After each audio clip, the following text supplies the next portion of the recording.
And welcome back to EDH Deck Building. I am your host, Demo, and GOLOS is banned. Wow, this announcement really came out of nowhere. I don't know if anyone's expecting this or not. This is a serious watershed moment here. This is the biggest banned announcement, I think, maybe ever.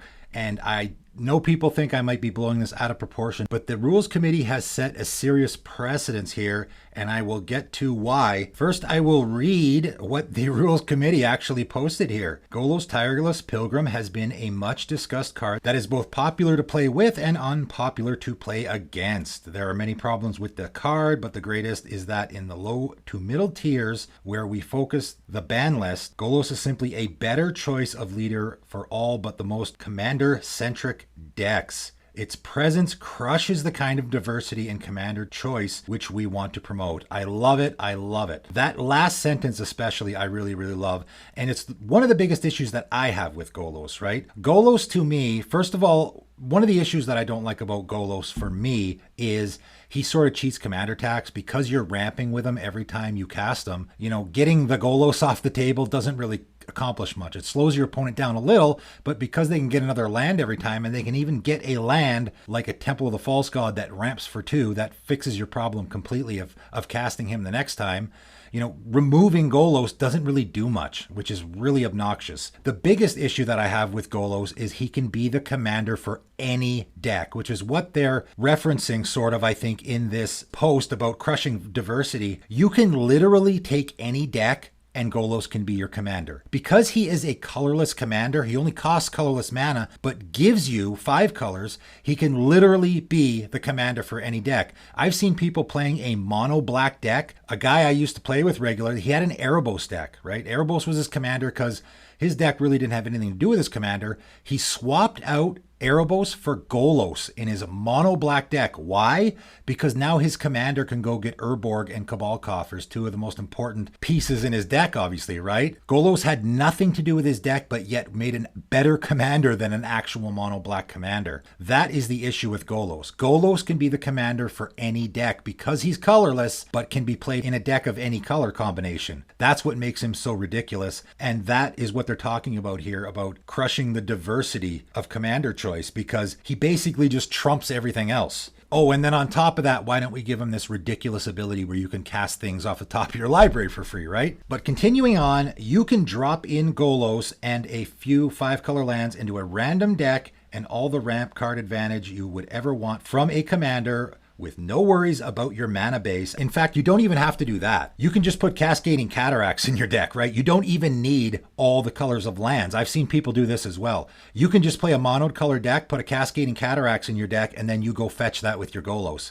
And now, tap, pay 5 mana, and add 5 mana of any combination of colors to your mana pool. That's all you need to activate your GOLOS' ability. And then on top of that, it's indestructible, so you don't have to worry about it getting removed. GOLOS' ability effectively reduces the commander tax to 1. And once you hit 7 mana, with GOLOS assuring that you have Wooburg and helping you get there quickly, you don't need to do anything for the rest of the game except cast spells for free. Something we always want to be careful about. No doubt. I mean, like I always say in all my videos about banning, unbanning, all of that stuff, everyone is always on about card draw and tutoring. Those are the big things that people focus on.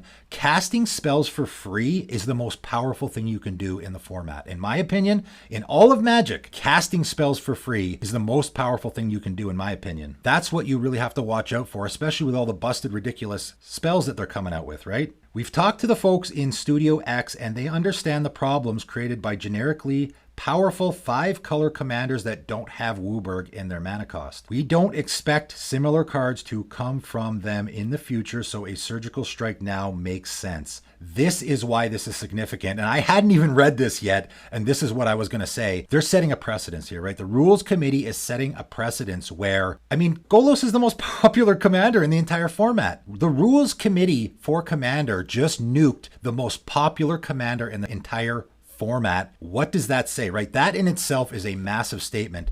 GOLOS currently has 7,671 decks on EDH Rec, by far the most of any commander. And as I discussed in my color combinations video, 5-color commanders are by far the most popular commanders in the format right now. Kenrith is currently coming in at number 3, and I suppose with Golos banned, I guess Kenrith is now number 2 in the entire format. I suspect, and I'm just going out on a limb here, now that Golos is banned, Kenrith will very quickly become the most popular commander in the entire format, kicking Korvald off the top of the mountain. And I imagine Sisay, which is at number 8 right now, is also really going to climb in popularity because all those people playing those 5-color good stuff decks or whatever they're doing with Golos, they're now going to replace their commander with either Kenrith or Sisay, or everyone going forward who wants to make a shrine deck or whatever the 5-color theme they want is going to use Sisay or Kenrith. So I imagine Kenrith will be the most popular commander in the format very quickly, probably within the next month. Sisay won't be far behind, probably in the top 5 for sure. And this is sort of the inherent problem with 5-color commanders in general. I'm not going to go on too much of a rant here. I'm not a big fan of it. Obviously, the rules committee agrees with me on this, right? The rules committee clearly agrees with me that having all of these generically good 5-color commanders in the format is not good for the format. Hurts the diversity big. We all know on my channel I'm big on diversity. I'm always talking about those underwhelming commanders that people need to be playing and those not so popular cards that maybe people should be given a look at. That's definitely my thing. I'm all about that. They finish off with saying, we don't expect similar cards to come from them in the future, so a surgical strike now makes sense. Honestly, a surgical strike 2 years ago probably would have been even better as soon as Golos came out. Golos has been out for a couple of years already, so probably we should have done it a little sooner to send a message. And again, this is why this is a precedence-setting moment, because the Rules Committee is sending a message to Wizards of the Coast that if you just print busted 5-color commanders, we're just going to ban it and it won't be able to be used in the format, right? They did a similar thing with Lutri last year where before the card was even being sold in stores, they just said, yeah, we're banning this card outright. It can't be played because it was just an auto-include in every red-blue deck. So again, that was sort of a message, I think, to Wizards of the Coast where if you're going to print cards that are just auto-includes in every deck, we'll just ban them, which I also like. So finishing off what they're saying here, we understand that many players love Golos, so we don't take this action lightly. In the end, the health of the format is our primary concern, and we find Golos unhealthy. I wholeheartedly agree. And, you know, for someone like me who has, you know, I'll just say worried about the condition of the format since I started my channel, and I've made quite a few videos about how I'm concerned about the direction it's going. And I don't blame the Rules Committee for that. I blame Wizards of the Coast. You know, I think the attention that Wizards of the Coast is giving Commander has actually been bad for it. A little bit of attention was good back in 2015, 2016. They've completely gone overboard. The fact that they're printing Commander cards in every single set now, like actual Commander precon decks in standard sets, I think is ridiculous. I can't believe they started doing that. Way overboard. It's good to see that the Rules Committee, I would say from reading this, is more towards my way of thinking. And then they close out with, while Kenrith the Return King is a similarly flexible and popular commander for good stuff 5-color decks, we see it as a clear step down from Golos. It is, but like I just said, guaranteed that's the #1 commander in the format now within probably a month for sure. With Sisay not far behind, no question about it. There's always going to be those people, and that's fine. And I'm not crapping on anyone that wants to play a 5-color good stuff deck. Well, maybe I am a little. I mean, to me, that's not in the spirit of the format. People can do as they like. I mean, if you want to play a shrine deck or something and you need a good 5-color commander like Sisay might fit that theme, great. Okay, that's fine. You know, like I say in all my videos, for me, at the end of the day, it's all about sitting down and having a casual, fun game with people. You know, the amount of colors or the actual cards you're playing are less important to me. The biggest precedence that has been set here, though, is the Rules Committee has just banned the most popular commander, one of the most popular cards in the entire format. That's huge. And, you know, it really is sending a message. And that's the part that I like. I like that it is sending a message to Wizards of the Coast that, because clearly, come on, Golos was printed for Commander, without a question, right? M20 was one of those sets where they really started to pour it on with the ridiculous cards for Commander, particularly the legendary creatures, right? And I 100% agree with the Rules Committee that Golos is just completely going against what the format was initially made for. So I applaud them. You know, to be quite honest, anyone out there with a Golos deck is like, shrug, I'll just use Kenrith. You know, because Golos is probably not important to what you're doing at all. I mean, the guy playing the mono black deck now will just switch back to Erebos, right? Everyone playing a Golos deck, and I think this says a lot about Golos. How many people out there are playing a Golos deck where you actually need Golos as your commander? I don't think a lot of people are. So all the people out there playing the 5-color good stuff decks or whatever they happen to be doing, just swap out for Kenrith, swap out for Sisay, swap out for one of the, Joda, one of the 50 other good stuff 5-color commanders. And all the people who are using them for other things, like I go get my Urborg or my Cabal Coffers, they'll just swap it out for, whatever mono black commander they had before or any other commander that can do something similar in their deck, because Golos probably wasn't a necessary piece of their deck, which is another reason why I really don't like him. I seriously doubt there was a lot of people out there that were playing Golos where I actually really need Golos to be the commander of my deck. I doubt there's going to be many decks that are actually taken apart because Golos is now banned. Maybe, maybe not. I could be surprised. At the end of the day, I'm happy. I'm not only happy that Golos is banned. I think there's going to be a lot of people celebrating that. I'm more happy, though, as a commander player, to see the rules committee taking a stand here. That's the part that I really like. The fact that the rules committee is willing to ban the most popular commander in the entire format. Again, it's not more about the fact that it's Golos, the fact that they're willing to do that. Like if Korvald, which is now the most popular commander in the format, if they ban that, not that I think Korvald necessarily needs to get banned, but the fact that they're willing to do that, the fact that they're willing to go against the popular way of thinking, to me is really, really great. And the fact that they're really concerned with keeping the format as it was intended. I love that. And it really sort of gives me renewed hope in the format. Also reminds me that we should all be very happy that Wizards of the Coast is not making the rules and the banned decisions for this format, I think. I will just close out, and this sort of fits the theme of what I'm talking about. They also unbanned Worldfire, okay? And this is worth talking about as well, because again, I think it goes to the mentality of where they're at. And I'll read what they said here. Worldfire was once banned due to the problematic interaction with floating mana and having access to your commander. So Worldfire is a 9-mana spell, right? 6 and 3 red sorcery. Exile all permanents. Exile all cards from all hands and graveyards. Each player's life total becomes 1. That's pretty heavy,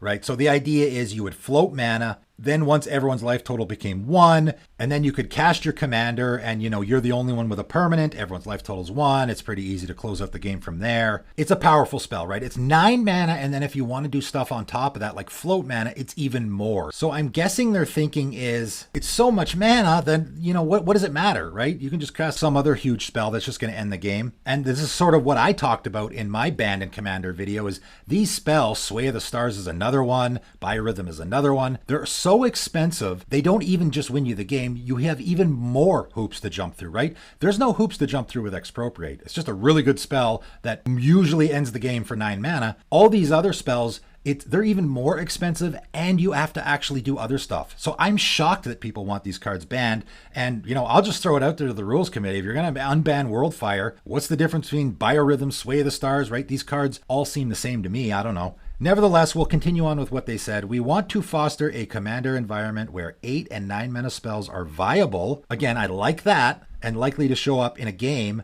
So we evaluate the expensive ones in that context. The reason I like that, I don't love the guy that casts a 9 mana spell and wins the game. I like that they want an environment where it's viable. In other words, the game's not over on turn 4 or 5, right? I think that's what they're getting at there. They're getting at, it's sort of what I talked about in my What Format Are We Playing video, where if I have an 8 mana commander, how the hell am I supposed to play that in a game if the game's over before turn 8, right? The fact that they want an environment where you can cast 8 and 9 mana spells means they want the game to last at least 8 or 9 turns, or 10 or 11 or whatever.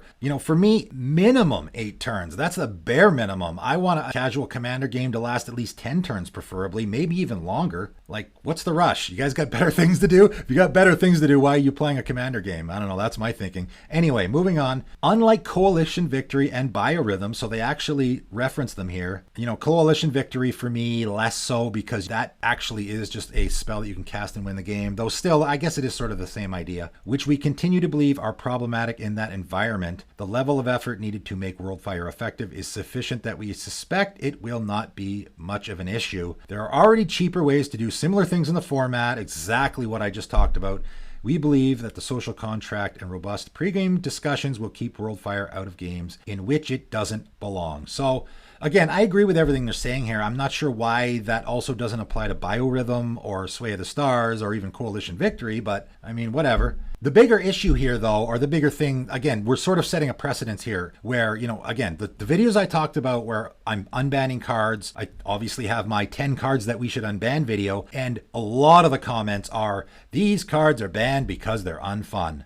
Is Worldfire unfun? Like Worldfire, that's fun. Exile all permanents and everyone's life total becomes 1. Is that fun, right? So the fact that the rules committee is unbanning that card to me tells me that their line of thinking is, yeah, it is. If you can jump through all the hoops and win a game with Worldfire, yeah, why not, right? And I agree. I really do. Again, I talked about Cataclysm. I don't think that's so bad in a Commander game. I mean, it's even, right? If everything is even, I like things that are symmetrical and you got to work around the problem to make it your advantage, right? Expropriate, anyone can cast that spell and do well with it, right? It doesn't take a genius to figure out how to make Expropriate work. Worldfire, you actually have to figure out how to make it work. Cataclysm, you actually have to make it work to your advantage. Otherwise, everyone's on the same playing field, or possibly your opponents even come out better than you after that's been resolved. You know, I don't mind effects like that where you actually got to think about it to make it work for you. So really happy day for me. I got to say, I'm really, really pleased with everything that has happened. Unbanning Worldfire, I am perfectly okay with. I usually err on the side of unbanning things and just keep the game casual. As long as you're keeping the game casual, you know, Gifts Ungiven is another one that people lose their minds about. If you're playing a casual game, then I'm not going to tutor for that combo that wins me the game. That's a CEDH play, right? So if I'm playing a casual game, then I think a lot of the cards on the ban list could get unbanned. So I think I'm definitely leaning now towards unbanning a lot of them. And Golos being banned, again, I think it's only good for the format. It really, really is only good for the format that Golos is banned. And like I said, I think a lot of the people out there that have those 5-color Golos decks probably will just easily swap it out for another 5-color commander and they won't even miss a beat, right? So there it is. Had to make this video. As soon as I saw that, I actually had a patron who wanted me to make them a 5-color deck and said, hey, maybe Golos will work for the commander. That was like last week they messaged me. And then they messaged me today and said, oh, well, I guess Golos won't work because it got banned. And I was like, huh? What? You know, it was early in the morning. I didn't know what was going on. And sure enough, I did a little bit of research and Golos got banned. So I was like, dang, better make a video for that quick because that is huge. Like I said, it's a watershed moment, right? This is one of the biggest moments in Commander since the format was popularized, I'll say, since I started playing. I think this is the biggest moment in Commander, or the biggest banned announcement in Commander for sure, since I started playing. Definitely since I started this channel. The most popular Commander in the entire format just got banned. I mean, just think of the message that sends, right? I'm very happy with it. What do you guys think? Leave your comments below. I'm sure everyone has lots of opinions about it, but that is it for today, and thanks for tuning in.